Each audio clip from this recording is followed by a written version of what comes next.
تعرفون شنو أصعب شي؟ من تشوف إنسان تحبه ويهمك متصل، بس ما تقدر تحكي وياه ولا تقدر تسلم عليه لأن ببساطة متزعلين.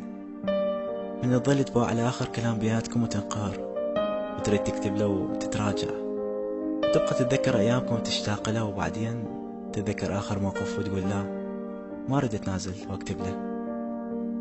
لو ما تبقى تراقب بروفايله وتشوف منشوراته، منشورات حزينة يجيب بالك قصدك بيها، أو منشورات تدل على الفرح وتقول هو ينشر حتى يقهرني، أو يريد يبين هو ما مهتم. بس الحقيقة اللي ما تقدر تعترف بيها لنفسك، أو ما تريد تصدقها وتبعدها من بالك إنه هو فعلا ما مهتم، ولا دا يفكر بيك ولا دا تجي بباله أصلا. ومرات نتندم لأن اهتمينا بيك ناس أكثر من اللازم، وانطيناهم أكثر من اللي يستحقوا، ونقول هم اللي خسرانه.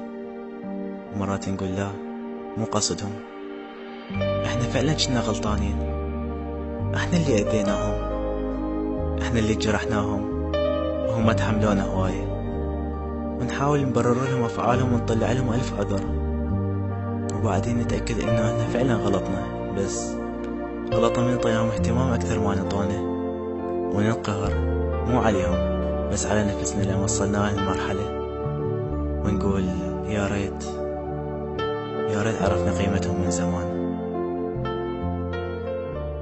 صدق مرتاح وانا بعيد، ما مهتم على غيابي. صدق مرتاح صدق وتنام طول الليل، ابد ما محس بإحسابي. صدق مرتاح لا متخيل دموعي، لا بصافني شوية مكان الصار سويته، ولا هيك قطعت بي. لا متخيل دموعي، لا بصافني شوية مكان الصار سويته، ولا هيك قطعت بي، ولك ماكو درج بالعين خاطري